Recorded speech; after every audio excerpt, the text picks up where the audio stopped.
Olá, pessoal, sejam todos bem-vindos, que a graça e a paz do Senhor estejam com todos vocês. Você está no canal da Palavra e no vídeo de hoje nós falaremos e veremos acerca de 5 heresias que são ensinadas pelas testemunhas de Jeová. Te garanto que você ficará surpreso com algumas coisas que são ensinadas pelas testemunhas de Jeová. Mas eu já quero deixar aqui bem claro neste vídeo que nós não estamos aqui tratando acerca de caráter, não estamos aqui tratando acerca de conduta das pessoas que ali frequentam, até porque conduta e caráter, nós encontramos pessoas de condutas boas e caráter duvidosos em todas as religiões. Então, o que nós iremos tratar aqui é acerca de doutrinas bíblicas. Então, que isso já fique bem claro para todos vocês. Então, fique conosco até o final deste vídeo e já vamos aqui para a primeira heresia ensinada pelas testemunhas de Jeová. A primeira é a deidade de Cristo. Se você perguntar para um adepto das testemunhas de Jeová se Jesus Cristo é Deus, mais do que rapidamente eles irão levar você a alguns versículos, especificamente o versículo ali em João, capítulo 17, versículo 3, para tentar te convencer de que Jesus não é Deus, colocando em xeque a deidade de Jesus Cristo. E o que diz ali em João, capítulo 17, versículo 3? Vamos ler. Está escrito assim: isso significa vida eterna, que conheçam a ti, o único Deus verdadeiro, é aquele que tu enviaste. Aqui nós temos a oração de Jesus. E Jesus ali naquela oração, ele diz ali que conheçam a ti o único Deus, o Deus verdadeiro, e aquele que tu enviaste, no caso ele, Jesus Cristo. Então eles usam aqui esse versículo para falar que Jesus se dirigiu ao Pai como sendo o único Deus verdadeiro. Então logo eles dizem, se Jesus mesmo disse com seus lábios que somente Deus, que somente Jeová é o Deus verdadeiro, logo significa que ele não é Deus.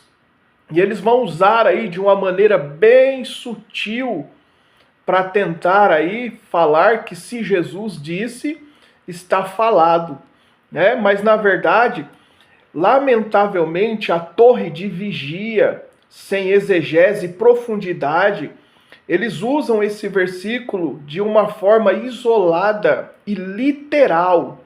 E se nós não estivermos preparados, nós acabamos negando a deidade de Cristo. Mas nós podemos ver que o apóstolo Paulo, ele diz algo muito interessante em Efésios capítulo 4, do versículo 4 ao versículo 6. Está escrito assim: há um só corpo e um só espírito, assim como há uma só esperança aos que foram chamados, há um só Senhor, uma só fé, um só batismo, um só Deus e Pai de todos, que é sobre todos, por meio de todos e em todos.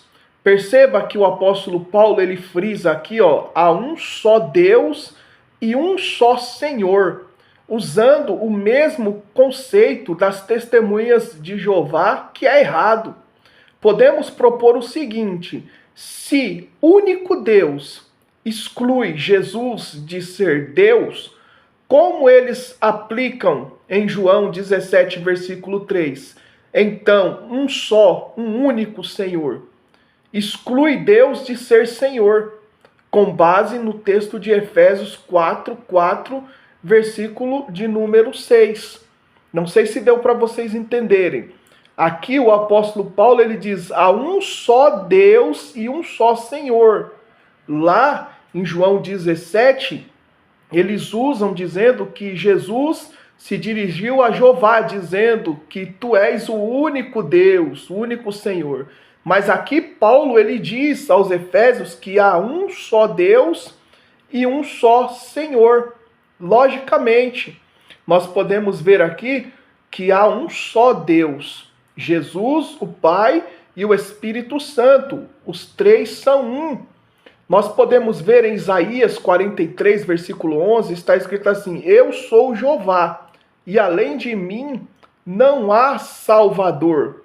Não há Salvador. Mas lá em Judas 25 está escrito assim: Ao único Deus, nosso Salvador, por meio de Jesus Cristo, nosso Senhor, seja a glória, a majestade, o poder e a autoridade, desde toda a eternidade, agora e por toda a eternidade. Amém. Está falando de Jesus aqui. Judas 25, ele diz: Ao único Deus, o nosso Salvador.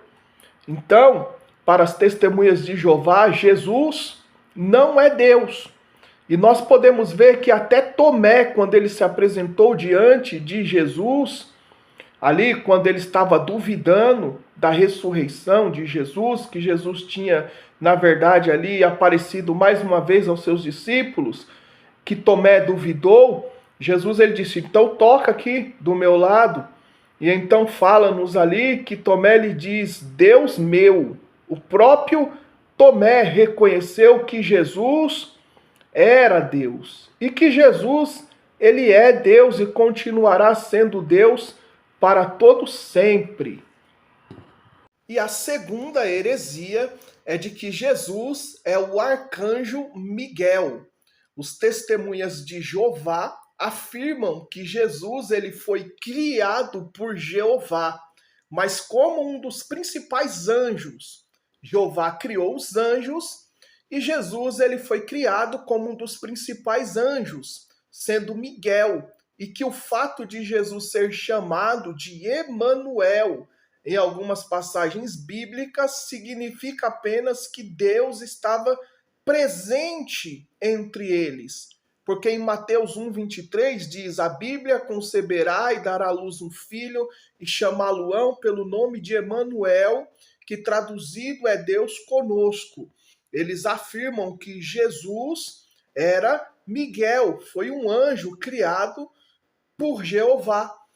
E no seu livro Raciocínio à Base das Escrituras, na página 219, eles afirmam que Jesus, antes de vir à Terra, era conhecido como Miguel, e também é conhecido por esse nome, desde que retornou aos céus, e que ele reside glorificado espiritualmente como Filho de Deus.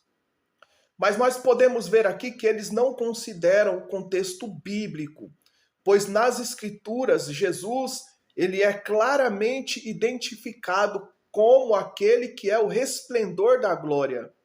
E expressa a imagem de uma pessoa, conforme Hebreus. Olha o que diz ali, Hebreus capítulo 1, versículo 3 ao 6. Está escrito: o qual, sendo resplendor da sua glória e a expressa imagem da sua pessoa, e sustentando todas as coisas pela palavra do seu poder, havendo feito por si mesmo a purificação dos nossos pecados, assentou-se à destra da majestade nas alturas, feito tanto mais excelente do que anjos, quando herdou mais excelente nome do que eles.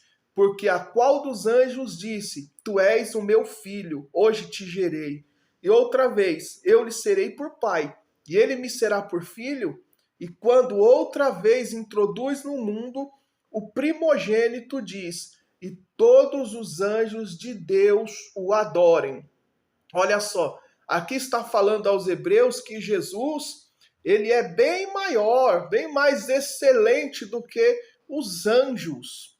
Está falando que ele foi chamado de filho, tu és o meu filho. E outra, no final, diz aqui: todos os anjos de Deus o adorem. Aonde já se viu um anjo adorando outro anjo? Se Jesus fosse o anjo Miguel, Por que que em Hebreus estaria dizendo aqui todos os anjos de Deus o adorem? Pelo que nós sabemos, quem recebe adoração é Deus. Então fica meio que confuso. Como que um anjo vai adorar um outro anjo? Não tem como. Olha só, a palavra de Deus, ela fala-nos aqui, ó, em 1 Timóteo 2,5, porque há um só Deus e um só mediador entre Deus e os homens, Jesus Cristo, homem. Anjo, ele não faz mediação, ele não pode ser um mediador. E aqui Timóteo, ele recebe esta carta de Paulo, e Paulo ele diz, porque há um só Deus e um só mediador entre Deus e os homens, Jesus Cristo, homem. Então, como que fica essa questão? Um anjo, ele não pode fazer mediação. E a terceira heresia é a doutrina do Espírito Santo. Eles negam a personalidade do Espírito Santo de Deus, dizendo que é apenas um poder invisível ou uma influência pessoal de Deus, e como eles mesmos falam, que é apenas uma força ativa, como se fosse um fluido para executar a vontade de Deus. Então eles negam a pessoalidade do Espírito Santo. E nós encontramos nas Escrituras diversos versículos falando acerca da pessoalidade do Espírito Santo, que o Espírito Santo ele é uma pessoa. Como exemplo, em Atos capítulo 5, versículo de número 3, está escrito assim: Disse então Pedro, Ananias, por que encheu Satanás o teu coração, para que mentiste ao Espírito Santo e restiveste parte do preço da herdade? Guardando não ficava para ti, e vendida não estava em teu poder, porque formaste esse desígnio no teu coração, não mentiste aos homens, mas a Deus. Esse episódio aqui fala lá que Ananias e Safira venderam uma propriedade e ao invés de entregarem ali o valor, chegaram ali falando que tinham a metade do valor. E então ali Pedro, tendo discernimento, Pedro ele diz, Ananias, por que encheu Satanás o teu coração? Para que mentiste ao Espírito Santo? E a pergunta que fica é, você vai mentir para um vento? Tem como você mentir para um fluido? Ah, eu menti, mas eu menti para um fluido. Eu menti, mas eu menti para um vento, para uma força ativa. Isso é meio que incoerente. Tanto é que Pedro lhe diz, olha, você não mentiu para homens, mas você mentiu para Deus. Estava dizendo, você não mentiu para mim, mas você mentiu para o Espírito Santo. O que nos leva a crer, mediante as Escrituras, que o Espírito Santo ele é uma pessoa. E também o apóstolo Paulo, ele escreve ali 1 aos Coríntios, capítulo 2, versículo de número 13, aos quais também falamos, não com palavras que a sabedoria humana ensina, mas com as que o Espírito Santo ensina, comparando as coisas espirituais com as espirituais. Olha só, Paulo falando, eu não estou aqui falando com sabedoria humana, ensinando algo de sabedoria humana, mas eu estou falando com as coisas que o Espírito Santo ensina. Então, quem pode ensinar? Ele é uma pessoa. É o Espírito Santo quem ensinava ao apóstolo Paulo acerca das coisas espirituais. E vários outros versículos que nós encontramos nas Escrituras, que se ficássemos aqui citando, passaríamos aí o tempo todo, que fala acerca do Espírito Santo. O Espírito Santo sente, é o Espírito Santo quem intercede com gemidos inexprimíveis, sentimentos que só uma pessoa pessoal pode ter. Nós encontramos o Espírito Santo se entristece, está na Bíblia, a palavra do Senhor. E a quarta heresia é acerca da falsa doutrina da organização de Satanás. E essa organização de Satanás consta para eles três coisas. primeiro, a igreja organizada. Segundo, o Estado com seu governo civil. E terceiro, o comércio e o dinheiro. Segundo as testemunhas de Jeová, ninguém será salvo se não sair dessas organizações. Ninguém será salvo se não sair da organização e se identificar como sendo um testemunha de Jeová, ingressando, assim como eles mesmos dizem, o reino teocrático, ou seja, o reino de Deus. E Jesus nunca afirmou que o homem só se salvaria ingressando em um grupo religioso ou qualquer grupo, mas sim pela experiência de um novo nascimento. É através do novo nascimento. E a salvação é mediante a graça. A salvação é mediante o sacrifício de Jesus lá naquela cruz. Mas eles ensinam que aquele que se mantém dentro de uma igreja, que eles dizem a igreja organizada, né, o Estado com seu governo civil, tanto é que eles são contra você votar, exercer o seu direito de voto, né? Você não faz parte do reino de Deus. E Jesus, na verdade, ele nunca ensinou isso. Nós podemos ver aí esses 3 pontos aí tratados pelas testemunhas de Jeová. E aqui nós podemos ver que a igreja é o quê? O corpo de Cristo. A igreja é o corpo de Cristo. Então nós devemos nos manter aí na igreja, porque a igreja é o corpo de Cristo. Acerca do Estado civil, eles dizem que todo governo civil, bom ou mau, é do diabo. Portanto, nenhum membro do reino teocrático deve fazer parte dele. Então, se for assim, Daniel, que ele foi ali o governador, Daniel, então ele não se encaixaria. José, o que dizer de José, ali no Egito, que também conquistou ali um cargo, uma autoridade, né, um governo. Então, na verdade, ele também não se salvaria. Veja só. E acerca do comércio e o dinheiro, segundo eles, constituem em pecado. Ensinam que o dinheiro e o comércio vêm do diabo. Olha só, o comércio e o dinheiro vêm do diabo. Entretanto, eles fazem compra a todo instante, fazem uso do dinheiro como todos nós, e eles não podem exercer qualquer atividade comercial, como ser dono ou empregado de uma loja ou armazém, vendedor em balcão. Então, na verdade, nós não encontramos nenhuma base bíblica nas escrituras que sustentam essas doutrinas que são ministradas por ele acerca das organizações aos quais eles chamam sendo de Satanás. E a quinta heresia é acerca dos 144 mil selados ou salvos, que, segundo eles, é um grupo seleto das testemunhas de Jeová, da sociedade Torre de Vigia, que serão salvos, 144 mil. E eles usam ali como texto base em Apocalipse, Apocalipse capítulo de número 14, versículo 1, que está escrito assim: olhei e eis que estava o Cordeiro sobre o monte Sião, e com ele 144 mil, que em sua testa tinham escrito o nome dele e de seu pai. Então eles usam isso aqui para dizer que os 144 mil serão das testemunhas de Jeová. Porém, eles se esquecem de ver aqui no versículo de número 4 de Apocalipse 14, um pouco mais à frente, versículo 4, que está escrito assim, ó: estes são os que não estão contaminados com mulheres, porque são virgens.